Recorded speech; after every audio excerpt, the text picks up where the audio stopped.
Alors, avant de répondre à votre question, mais vous avez compris que je suis un peu touffu, je vais faire une incidente. Dans la recherche aujourd'hui, dans le monde économique, les sujets qu'on est en train d'évoquer aujourd'hui n'existent pas.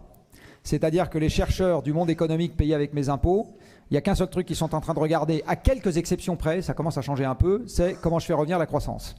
Puisque la croissance est la baguette magique qui règle tous les problèmes. Il n'existe pas aujourd'hui dans le monde économique de gens qui se penchent sur le vrai problème qui est le nôtre, c'est-à-dire comment est-ce que je rêve dans un monde contraint. Dit autrement, comment est-ce que j'optimise au mieux ce que j'aurai, où est-ce que les gens vont se sentir le mieux, qu'est-ce qui est le perçu comme étant le moins inéquitable. Est-ce que dans ce monde-là, je dois enlever 40% au salaire de sortie des agros pour conserver le salaire des smicards, tout en leur disant c'est toujours bien payé, puis vous allez faire un truc qui sera rigolo, donc c'est pas si mal que ça. Est-ce que c'est ça que je ne sais pas. Mais vous voyez, il y a un... Aujourd'hui, ce débat-là n'existe pas du tout. Donc moi, un truc que je commence à dire partout, c'est j'aimerais bien qu'avec l'argent de mes impôts, il y ait au moins 5 à 10% des économistes qui commencent à réfléchir à ça. D'accord ? Donc c'est une digression sur la réponse à votre deuxième question. Alors, un monde totalement paysan, non. Il restera de l'industrie, de l'artisanat, de la réparation, etc.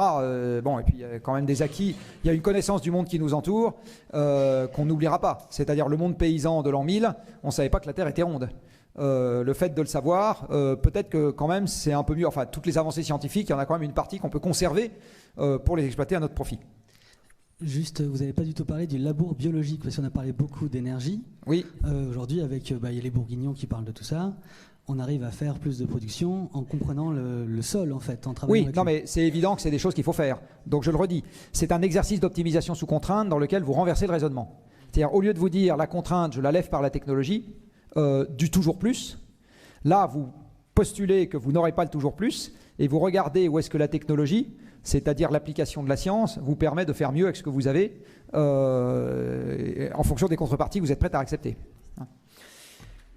C'est un exercice qui demande beaucoup d'agilité intellectuelle. Donc je veux dire, sur le plan strictement de la réflexion, c'est plutôt stimulant. Après, je vais vous placer mon grand couplet sur les ingénieurs français. Non, parce que je pense qu'on a intérêt, nous, à enfourcher ce cheval de bataille les premiers. Alors, je vais vous placer tout de suite. En fait, les ingénieurs français sont les champions du monde de l'optimisation sous contrainte. D'accord ? On ne sait pas tout faire dans le monde. On sait faire des sacs, on sait faire du champagne, etc. Mais on sait faire de l'optimisation sous contrainte. On est très très bon à ce jeu-là.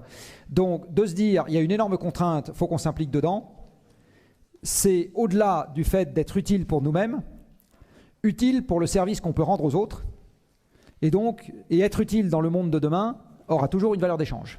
D'accord ? Donc, je pense qu'on a vraiment intérêt à foncer dessus.